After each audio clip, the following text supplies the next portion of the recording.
Grace and welcome to me and Taro.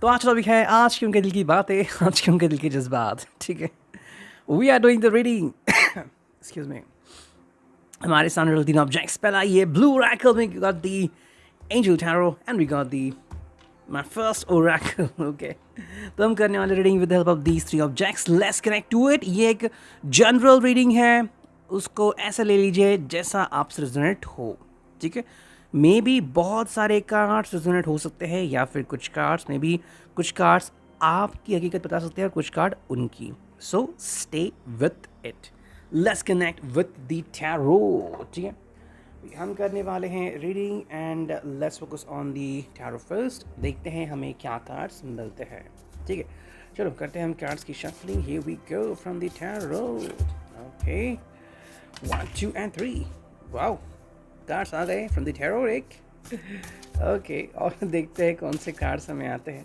बस एक दो कार्ड अगर मिले then we have the fun at the reading ठीक है चलो ये कार्ड मिल चुके हैं I think that's more than enough for us doing the reading ठीक है तो मैं कार्ड यहाँ पे रखता हूँ I hope you could see the cards clearly ठीक है पहला एक कार्ड आ चुका है the magician okay be I will place the card over here now is visible to you so magician ये पहला कार्ड है ये कार्ड ही बहुत कुछ बोलता है कि भाई magic is alive in your life ठीक है आई थिंक ये पर्सन यहाँ पे जैसे लाइन आ गई what you need to be successful will manifest मतलब अगर आपको सक्सेसफुल होना है आपको मैनिफेस्ट करने की ज़रूरत है if you believe it you can do it ठीक है तो मे बी ये पर्सन जो है मैनिफेस्टिंग के ऊपर जोर दे रहा है शायद वो चाहता है कि आप उसके ज़िंदगी में दोबारा से आए मे बी अगर उन्होंने कोई भी गलती की हो जिसके कारण आप उनसे खफा है आप उनसे बात नहीं कर रहे हैं आप उनसे रूठ गए हैं तो आपको मनाना चाहते हैं वापस से उनके ज़िंदगी में आपको बुलाना चाहते हैं हालांकि आई थिंक जो एनर्जी यहाँ पे मिल रही है बहुत ही सूदिंग या लो लेवल एनर्जी है मतलब कि बस छोटा मोटा झगड़ा ही हुआ है और कोई बड़ी बात नहीं हुई तो ये चाहते हैं कि भाई आप इनको माफ़ कर दें एंड इनको दोबारा से अपनी ज़िंदगी में आने दें ठीक है तो जो भी आपका रिश्ता है एक अच्छे फ्रेंड का या फिर बीइंग अ लवर और इवन कमिटेड पर्सन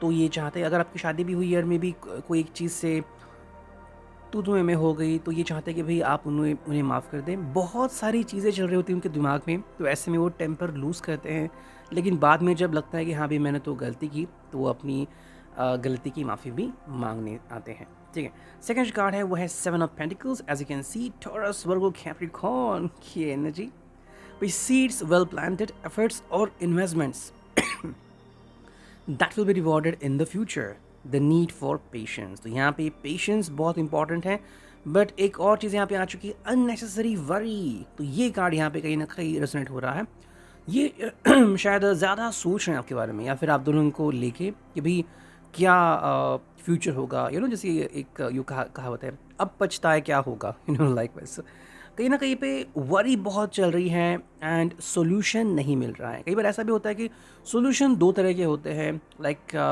भाई गाड़ी यहाँ से निकालो गाड़ी वहाँ से निकालो तो फिर इंसान कंफ्यूज हो जाता है कि भाई मैं क्या करूँ एग्जैक्टली तो ओपिनियंस अगर मैच नहीं होते हैं तो बार बार लगातार मन जो है अगर मान लीजिए आपने अपना मन हल्का नहीं किया किसी के साथ अपने मन की बात अगर शेयर नहीं की तो आपका मन आपसे ही सवाल पूछेगा और इतना पूछेगा कि आपकी सारी एनर्जी उसमें ही एग्जॉस्ट हो जाएगी और ना तो फिर काम में मन लगेगा आपको बहुत थकावट महसूस होगी and you will also not have a good sleep anxiety issues बहुत जल्दी आ सकते हैं इसके कारण ठीक है सेकंड जो कार्ड है वो है क्वीन ऑफ पेंटिकल्स तो क्वीन आ गया साइन यहाँ पे पेंटिकल्स है तो generous practical gracious materialistic the ability to make anything more beautiful तो यहाँ पे अपनी फैमिली के प्रति वफादारी यहाँ पे दिखती है तो ये पर्सन चाहता है कि भाई जिसको भी ये चुने उनके फैमिली के लिए काफ़ी बेहतरीन नगीना साबित हो जाए सेकेंडली ये आपको एक्चुअली सराहते हैं ठीक है अगर हम ब्यूटी की बात करें तो मे बी आप if you are feminine person आप जिस तरह से लिपस्टिक लगाते हो आपके हेयर स्टाइल हो आपका ड्रेसिंग स्टाइल हो even looking at your body curvature इस पर्सन को आप पसंद हो अगर आपको लगता है कि वो आपकी तारीफ़ करे मे बी बोल्ड तारीफ़ में भी बस छोटी सी तारीफ़ बहुत ही रोमांटिक तारीफ़ तो उस तरह की तारीफ़ को कर सकते हैं अगर आप दोनों रेजोनेट करते हैं एक दूसरे के थॉट्स को लेकिन ऑन द अदर हैंड ये पर्सन ये भी चाहता है कि साथ में अब इसकी फैमिली आपको भी एक्सेप्ट करे। अब यहाँ पे दो चीज़ें आती है, ठीक है। पहली बात, the person likes you the way you are, but second बात आती है कि फैमिली में आपकी जगह होनी चाहिए। अब अगर उन्होंने आपसे कहा कि बहुत लेट, ओके, जब आप ऑलमोस्ट फाइनलाइज करने आ चुके हो कि भाई मैं तो आपको पसंद करता हूँ, we are going to get engage, but for the family, for the sake of family आपको बदलने की ज़रूरत है। आप घर में कपड़े नहीं पहन सकते, आपको थोड़ा सा ये बिहेवियर में चेंजेस करने होंगे, मुझे आपको तू नहीं आप बुलाना होगा। सो अगर ये चेंजेस आप सुनते हो तो व्हाट विल हैपन, ये बात यहाँ पे आती हैं। इसीलिए पर्सन जो है वो शायद बहुत धीरे से आपसे कम्युनिकेट करने की कोशिश कर रहा है, फिर बहुत शांत तरीके से आपसे कम्युनिकेट कर रहा है कि भाई जब मैं आपको ये चीज़ बताऊंगा तो आपका रिस्पॉन्स क्या होगा। क्या आप इस बात को मानोगे कि भाई पहले तो ऐसे कभी नहीं कहा आपने कि मुझे आपको बुलाना होगा या फिर मुझे ये करना होगा, मुझे वो ड्रेस नहीं पहनना होगा, मुझे ऐसे बिहेव करना होगा, एंड राइट नाउ आप ऐसे कह रहे हो कि मुझे करना होगा। तो देखो, चेंजेस जब आएंगे तो आएंगे, बात यहाँ पे आती है कि प्यार इम्पोर्टेंट है या चेंजेस, ओके। काफ़ी ऐसे लोग भी हैं कि जो कहते हैं कि मैं जैसा हूँ वैसा ही रहूँगा, मुझे कोई बदलाव नहीं चाहिए। अब यहाँ पे दो एग्जांपल लेते हैं। मान लो किसी लड़की ने किसी लड़के को वो जैसा है वैसा एक्सेप्ट किया है, और यहाँ पे कोई लड़का एक्सेप्ट करता है कि भाई तुम बदल जाओ, लड़की बदले उसके लिए, तो क्या आपको ये वाजिब वजह मिलती है? I don't think so. बाकी तो आपके ऊपर डिपेंड है कि आप क्या सोचते हो। जो कार्ड है वहाँ पे the world, as you can see the world का सिनारियो हमें यहाँ पे मिल रहा है भाई। द वर्ल्ड का अगर हम कनेक्शन करें यहाँ पे तो जैसे कि वर्ड आ गया है freedom to do whatever you want. Yes, देखो ये आपकी दुनिया है, ओके। ये पर्सन कह रहा है कि भाई मेरी फैमिली मेरी दुनिया, तो ये उसकी दुनिया है। अगर आप उसका पार्ट बने हो तो आप उसका पार्ट बनोगे। तो क्वेश्चन इज, क्या वो आपका पार्ट बनेगा? ओके, एक कल्पना करते हैं, मान लेते हैं कि जब आप सिर्फ रिश्ते में हैं कि भाई यू जस्ट सेड कि भाई ये मेरा बॉयफ्रेंड है या फिर I have relationship with this person, तो दिन भर जब भी इनको समय मिलता है आपसे बातचीत करते हैं, थ्रू चैट, थ्रू कॉल या फिर पर्सनली मिलते हैं, यू कैन से दैट कि भाई दिस पर्सन, ये पर्सन के ऊपर मेरा अधिकार है, मेरा हक है, ओके। जस्ट इमेजिन, अब जब शादी हो जाती है, नाउ द पर्सन सेज कि भाई मुझे बहुत सारे काम हैं, मुझे घर वालों को संभालना है, ये करना है, वो करना है। तो मेरा क्वेश्चन ये है, पहले क्या बदला था और अब क्या बदला है? कुछ नहीं बदला। वो बस कह रहा है कि अब परिस्थिति बदल चुकी है, परिस्थिति को इसने अलग तरीके से आपको बता दिया है। क्या आपके लिए परिस्थिति नहीं बदली है? तो द वर्ल्ड कार्ड वही है कि चुनो जो आपके लिए सबसे बेस्ट है। देखो, प्यार एक ऐसी फीलिंग है, कहे तो प्यार है, वरना फिर अगर आपको पता है वो फिल्म सदमा, आई थिंक यही नाम था, श्रीदेवी ने जो कैरेक्टर प्ले किया था कि एक हिट होने के बाद वो सब कुछ भूल जाती है, and she acts like a stranger. तो कोई उसकी परवरिश करता है, लेकिन फिर जब उसकी याददाश्त वापस आती है वो सब भूल जाते हैं कि उस दौरान क्या हुआ। तो प्यार तब भी था, लेकिन क्या उसे याद रहा? सिमिलरली, अगर आपने खोखले प्यार को जाने दिया तो वो खोखला प्यार नहीं होता, वो खोखला एहसास होता है, ठीक है। ये यूँ हो गया कि भाई आपने कोई पेन लिया, मान लो कि आप ब्लू पेन लेके जा रहे हो, एंड आपको कहा गया कि भाई आप कोई भी पेन यूज़ करते हो, एंड जब आप एग्ज़ाम दे रहे हो तो आपको कहा कि नहीं, you should use the black pen, ये मैंडेटरी है। तो फिर आपको तय करना है, ये एग्ज़ाम आपके लिए इंपॉर्टेंट है या फिर आपकी हॉबी, ठीक है। सेकेंड जो कार्ड है वो है the emperor. As you can see Aries यहाँ पे आ चुका है। लॉजिक जो है वो काफ़ी इंपॉर्टेंट है इन टेक चार्ज ऑफ सिचुएशन। तो यहाँ पे आई थिंक आप दोनों ही कमाल के व्यक्ति यहाँ पे बन सकते हो। पहली बात, अगर आपने इनको आपके ऊपर रूल करने दिया तो ये जो भी कहेंगे आपको फॉलो करना होगा। ऑन द अदर हैंड, अगर आप इनको बता देते हैं कि भाई मैं कोई कठपुतली नहीं हूँ, मेरा भी मन है, मैं जैसे मन करूँगा या मन करूँगी वैसे बिहेव करूँगा या करूँगी, राइट। तो इनको भी बताने की ज़रूरत है कि भाई आप सिर्फ अकेले नहीं हैं जो अपना एटीट्यूड लेके आगे बढ़ते हो, मेरा भी एटीट्यूड है, ठीक है। नेक्स्ट कार्ड यहाँ पे वो है awakening. As you can see the hangman over here. पर यहाँ पे जो आता है कि टेम्पररी पॉज, मतलब कि भाई कोई भी डिसीजन ना लेने की सहूलियत।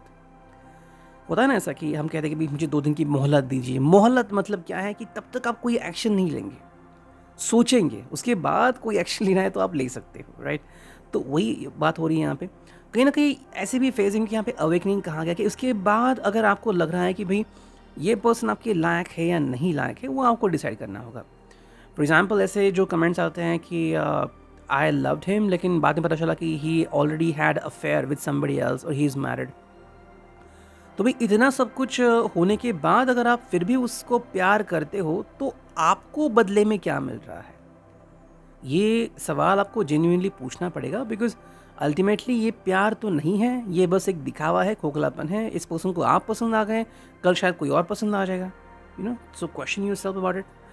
नेक्स्ट कार्ड हुआ the empress. As you can see, भाई एम्प्रेस में यहाँ पे हमें प्यार दिख रहा है, कहीं ना कहीं ये कनेक्शन होता है रिगार्डिंग चाइल्ड। अगर आप किसी व्यक्ति से चाइल्ड एक्सपेक्ट कर रहे हो या फिर you just want to have family with this person, बात ये आती है मैं जो बात कह रहा हूँ उसको ध्यान से सुनिए, ठीक है। डिपेंड ऑन दैट कि आप फिर क्या कहते हो। देखो, इट्स लाइक कि भाई आप अगर इनके साथ अपनी ज़िंदगी बिताना चाहते हो, like I want to start a family, okay, जहाँ पे आप हो, ये पर्सन हो, इनके पेरेंट्स हो and your children as well. और अगर ये पर्सन सिर्फ आपको देख रहा है, just your body, just your money, just your property, just your status, तो कितना सारा फ़र्क होगा। ये देखो, ये मैं नहीं बता सकता कि कैसे कौन इन्वॉल्व होगा, ये तो आपका सिक्स सेंस आपको बता देगा। इसलिए मैं कह रहा हूँ कि भाई जैसे रीडिंग में अपलोड कर दूंगा, आपने अगर ये बात सुनी, you can pause the reading, you can reverse the reading and वापस से म्यूट करके आप इस कार्ड को देख सकते हो। अगर आपको भी लगा कि ये आपको वैसे ही रेजोनेंस दे रहा है, तो फिर आपको पता चलेगा कि भाई इज़ इट राइट और रॉन्ग। नेक्स्ट कार्ड है वो है 5 of swords. As you can see 5 of swords है यहाँ पे भी अनवाइज चॉइस यहाँ पे आती है। तो एज यू कैन सी कि कई बार हम सिर्फ दिल को संभालने के चक्कर में कोई गलती कर बैठते हैं, ठीक है। यूँ हो गया कि आपको पता है कि आपका दिल नाजुक है, फिर भी आपको बस आदत है, इसलिए जिसमें बहुत सारे फैट्स है, लाइक पोटैटो चिप्स वगैरह, वो चीज़ें खाना और आपके दिल के ऊपर प्रेशर बढ़ाना, ये बहुत बड़ी गलती होती है। तो अगर आपको पता चल रहा है कि ये पर्सन आपको कमिटमेंट नहीं देने वाला है, ये सिर्फ आपसे कुछ पाना चाहता है, चाहे वो फिजिकल बात हो, कोई इमोशनल बात हो, कई बार किसी पर्सन को वो जिसमें अटक चुका है वहाँ से बाहर निकलने की ज़रूरत होती है, इसलिए वो किसी का सहारा लेता है। मान लो आपकी गाड़ी कहीं पे अटक चुकी है, आप वहाँ पे एक पत्थर रखते हो, गाड़ी गड्ढे से बाहर आती है, पत्थर वहीं पे रहता है। ये नहीं होता कि पत्थर को उठाओ और साइड में रखो। तो क्या किया गया, पत्थर का use, so you can understand from it. Next card है वो है 9 of cups. Cancer, Scorpio, Pisces. Wishes come true, लेकिन क्या विश है एंड क्या फेथ है। मुझे लग रहा है कि मे बी अगर आपको लग रहा है कि इस पर्सन में कोई ना कोई खोट है, तो शायद एक new person will be there in your life very soon, या फिर एक बहुत ही अच्छी और सच्ची अपॉर्चुनिटी आपको मिल सकती है, ठीक है। एंड उसके बाद आप कह सकते हो कि मेरे लिए क्या इंपॉर्टेंट है क्या नहीं। हालांकि जो लोग एक दूसरे के साथ काफ़ी खुश है, उनके लिए काफ़ी सही कार्ड है कि आप दोनों साथ में जा रहे हो एंड जी रहे हो। That is a wonderful thing. देखो, दो लोग जो एक दूसरे के ड्रीम्स का सम्मान करते हैं, रिस्पेक्ट करते हैं, एक दूसरे का ओपिनियन का सम्मान करते हैं, उनसे और आप क्या उम्मीद करते हो कि वो तो बेस्ट ज़िंदगी जी रहे हैं। लेकिन जहाँ पे ऐसा नहीं होता, वहाँ पे प्रॉब्लम ज़रूर है। नेक्स्ट कार्ड है यहाँ पे वो है 6 of fire. Wow 6 of fire यहाँ पे आ चुकी है and as you can see victories over here. तो कहीं ना कहीं मुझे लग रहा है कि देखो यहाँ पे 4 ऑफ वॉन्ट्स तो नहीं आ गया, लेकिन 6 ऑफ वॉन्ट्स तो आ गया है, तो it's a sign of victory. तो मे बी आपको या तो इस पर्सन को बताना है कि भाई तुम कैसे सही हो या तुम कैसे गलत हो, और उनको प्रूव कर देना है। उसके बाद अगर वो समझते हैं तो भी आपकी जीत है, अगर वो नहीं समझते हैं, बैकआउट करते हैं, चले जाते हैं, फिर भी आपकी जीत है। देखो, इनके बारे में पागल हो जाने से तो बेहतर है कि आप अपने आप को मूव ऑन करें। नेक्स्ट जो कार्ड दिख रहा है यहाँ पे वो है 5 of pentacles. As you can see वही बात दिख रही है कि अगर ये पर्सन आपके साथ नहीं आया या फिर अगर आपने इसको छोड़ा तो उसकी हालत क्या हो जाएगी। ये देखो, अगर होना है तो ज़रूर होगा। जैसे कि मान लो आप किसी पर्सन से मिले, आपको पता चला कि वो पर्सन पहले से हर्ट है और आपको उसके ऊपर दया आ गई ना, आप उससे प्यार करने लगेंगे, फिर भी अगर वो अपने पास को ही कनेक्टेड है कि वो कितनी अच्छी थी या वो कितना अच्छा था, उसने मेरा ख्याल रखा था, और आप कह रहे हैं कुछ सोच भी नहीं रहा है, तो better way leave the person, because आने वाला कल आपके लिए बहुत ही दर्दनाक साबित हो सकता है। Next card is the king of sword. As you can see भाई कम्युनिकेशन क्लियरली होना काफ़ी इंपॉर्टेंट है, लेकिन कहीं ना कहीं लग रहा है कि अभी कोई तो ब्लॉकेज है। ये पर्सन या तो अपने पास्ट में अटका हुआ है, या तो कोई कंडीशन उसने रखी है जो वो बदलने से इनकार कर रहा है। ये ऐसे लोग होते हैं कि जो प्यार करते वक्त तो नहीं कहते कि भाई बाद में ऐसी कंडीशन होगी। When the person is going to kiss, जब उन्होंने किस किया, जब उन्होंने आपसे कम्युनिकेट किया, जब उन्होंने कहा कि हम प्यार करते हैं, हम एक कपल बनते हैं, तब तो उन्होंने नहीं कहा कि भाई ऐसे कोई कंडीशन कल होगी। लेकिन जब अब कंडीशन कहते हैं कि अब तुम्हें नाम बदलना होगा, अब तुम्हें मेरे हिसाब से आगे चलना होगा, अब तुम्हें ये छोड़ना होगा, ऐसे कपड़े पहनने होंगे, वो करना होगा। तो यहाँ पे उनकी कंडीशन आती है, तो यहाँ पे कॉन्स्पिरेसी है, यहाँ पे प्यार बिल्कुल नहीं है, ठीक है। ऐसे कार्ड यहाँ पे वो है 4 of pentacles, as you can see. भाई अगर आप इनको चिपक के बैठे हो कि ये मेरा है एंड चाहे जो भी हो जाए मैं इनका साथ दूंगी, तो ये कहीं ना कहीं भाई आपकी एक इमोशनल फेस दर्शाता है। भाई इससे आपको ही चोट पहुंच सकती है, बाकी किसी को पहुंचे न पहुंचे आपको ही चोट पहुंचेगी, बिकॉज इतना भी हट ज़्यादा अच्छा नहीं है, ठीक है। प्यार ऐसा होता है जो बहुत इजी, जस्ट लाइक कि फेदर, कोई फेदर या फंक जैसे हवा में तैरता है, प्यार उसी तरह होता है कि कोई बंधन नहीं, जिसको बंधन में डालते हैं वो प्यार कतई नहीं होता, ओके। ये बहुत इंपॉर्टेंट होता है। एंड जो फिनाले कार्ड है वो है knight of cups, as you can see. भाई आई थिंक मुझे लग रहा है कोई पर्सन आपकी तरफ आ रहा है बहुत ही प्यार से, लेकिन आप उसके लिए शायद प्रिपेयर्ड नहीं हो, शायद आप उसे मिस भी कर सकते हो। तो अपनी आंखें खुली रखो, बहुत ही जल्द विद इन अ वीक शायद ये पर्सन आपसे मिलने के लिए भी आ सकता है। 13, ये जैसे कि 1 बजे हम कहते हैं ना 13, तो वो शायद समय आपके लिए इंपॉर्टेंट होगा, या फिर 13 तारीख को शायद कुछ हो सकता है। So just focus on that one, या फिर 13 तारीख, 13 number, what ever it could be, ठीक है। ये था रिगार्डिंग दी टैरो। और अब देखते हैं ब्लू ऋषभ ओरेकल से हमें क्या रीडिंग मिलती है, ठीक है। करते हैं कार्ड्स की शफलिंग, देखते हैं कितना मिनट हुआ है। 16 मिनट की रीडिंग हो चुकी है, बाप रे, दिल की बातें, पता नहीं अभी और कितनी चलेगी, ठीक है। चलो करते हैं कार्ड्स की रीडिंग। वाह, पहला कार्ड तो आ चुका है और देखते हैं हमें क्या रीडिंग मिलती है, ठीक है। चलो 3 कार्ड आ चुके हैं, अब हम और 2-3 कार्ड लेते हैं ताकि हमारी रीडिंग कंप्लीट हो जाए, ठीक है। चलो इतने सारे कार्ड्स आ चुके हैं, so let's focus on that one. पहले मैं कार्ड स्ट्रेट कर लेता हूँ, ठीक है।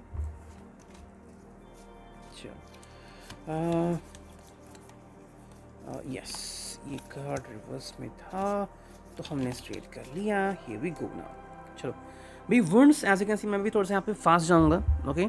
देखो वुंड्स यानी कि भाई कोई तो ज़ख्मी है, या तो ये पर्सन पहले से ही ज़ख्मी अवस्था में हो सकता है, तो आपकी बस यही है कि भाई इसको थोड़ा सा हील करे एंड दैट्स इट। अगर आप उसके चक्कर में, उनके प्यार में पड़ गए और ये अंदर से हील ही नहीं हुआ, तो आप भी उसके साथ जल जाओगे, ठीक है। तो ये साइन है आपके लिए, और कहीं ना कहीं आप अभी शायद अभी वुंड्स आपके भरे नहीं हैं, तो आपको भी हीलिंग की काफ़ी ज़रूरत है।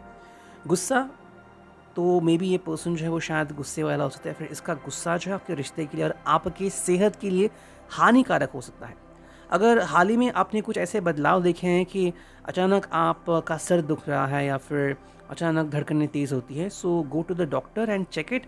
आपका बीपी सही है क्या, आपको एंग्जाइटी इशू शुरू हुए क्या, कोई पैनिक अटैक आ रहा है क्या, ये चीज़ें आपके लिए काफ़ी इंपॉर्टेंट हैं कि गर्मी बढ़ रही है। एंड मोस्ट इम्पॉर्टेंटली, अगर ऐसा चलता रहा तो आपके हेल्थ के लिए ये नेगेटिव साबित हो सकता है। स्ट्रेस बिल्कुल भी अच्छा नहीं होता। Marriage is a kind of thing, marriage से मुझे कोई भी सही वाइब नहीं मिल रही है। मुझे ऐसा लग रहा है कि कोई पर्सन सिर्फ मैरिज टिकाने की कोशिश कर रहा है। ये मे बी शायद आप किसी की मजबूरी हो सकती है कि I want to just let the marriage continue, I don't want the marriage to fail, हो सकता है डिपेंडिंग ऑन दैट। लेकिन अगर सही मैरिज प्रपोजल आपके सामने आता है तो पहले तो उसे खुद जज करे पूरी तरीके से, सिर्फ इमोशनली उस चीज़ को मत देखें, ठीक है। स्टक, ये वही बात है जैसे मैंने कहा कि कोई पर्सन शायद वहाँ पे स्टक हो चुका है, या फिर you are right no stuck in your family in situation, और बाहर कैसे निकले आपको समझ में नहीं आ रहा है। बिट्रेयल शायद किसने किया आपके साथ, somebody did a betrayal to you, और उसी कारण आप किसी के ऊपर भी भरोसा नहीं कर पा रहे हो। एक्चुअली अच्छी बात है किसी के ऊपर भरोसा ईजिली ना करना, ताकि हम अपने कंफर्ट जोन में होते हैं। जिस पल हमने हमारा कंफर्ट जोन खो दिया, मान लो कि आधी आधी जो लड़ाई है वो हमने हार दी, ठीक है। नेक्स्ट कार्ड यहाँ पे वो है मैसेजेस। सो आप अगर किसी को कन्वे करना चाहते हो तो शायद मैसेजेस ये एक बेस्ट ऑप्शन हो सकता है, यही आपकी स्ट्रेंथ बन सकता है। देखो पहली बात तो आपको अपना कंफर्ट जोन वापस से पाना है, और वो भी उस पर्सन के हेल्प के बिना, क्योंकि उसके पहले भी आपका वजूद था, आज भी हैं, लेकिन कंफर्ट जोन चला गया है उस पर्सन के चक्कर में। तो पहले वो हासिल कर लीजिए, then move on together. Losing, तो कभी कभी बातें भूल जाना भी सही होता है, ओके। देखो लड़ाई लड़ने के लिए अगर आप 2 पैर पीछे भी जाते हैं तो इसका मतलब ये नहीं हो कि आपने हार मान ली, इसका मतलब ये होता है कि आप उसके लिए तैयार हो रहे हैं। जैसे कि मान लो आप किसी आपको पोल वॉल्ट जंप करनी है और आप वहाँ पे देखने के लिए गए और आप कहते हैं कि ठीक है मैं भी पोल वॉल्ट जंप करूँगा, तो आप पीछे जाते हो और फिर जंप करते हो। भाई पीछे जाने का मतलब ये नहीं कि आपने इनकार कर दिया, आप अपनी स्ट्रेंथ प्राप्त करने के लिए पीछे जाते हो, राइट। जैसे कि गुलेल होती है, गुलेल को आप ऐसे खींचते हो तो पीछे जाती है, लेकिन फिर स्ट्रेंथ से आगे आती है, ठीक है। सो अगर आपको लग रहा है कि इस पर्सन को भूल जाने में ही आपकी भलाई है, do like that. And finale card है पजल। तो अगर आप इस पजल में अटके हैं, कोई भी पर्सन, तो भाई आपको इस पजल से खुद ही बाहर आना होगा, ठीक है। कितने लोग आपको हेल्प करेंगे वो तो मुझे नहीं पता, लेकिन जितने भी कर रहे हैं या फिर कर सकते हैं, काफ़ी इंपॉर्टेंट होगा आपके लिए। Respect those people than the person who did put you in puzzle. जिस पर्सन ने आपको पजल में रखा है उससे बढ़िया वो लोग हैं जिन्होंने आपको उससे बाहर निकालने की कोशिश की, तो भाई उनको तो रिस्पेक्ट करो, ठीक है।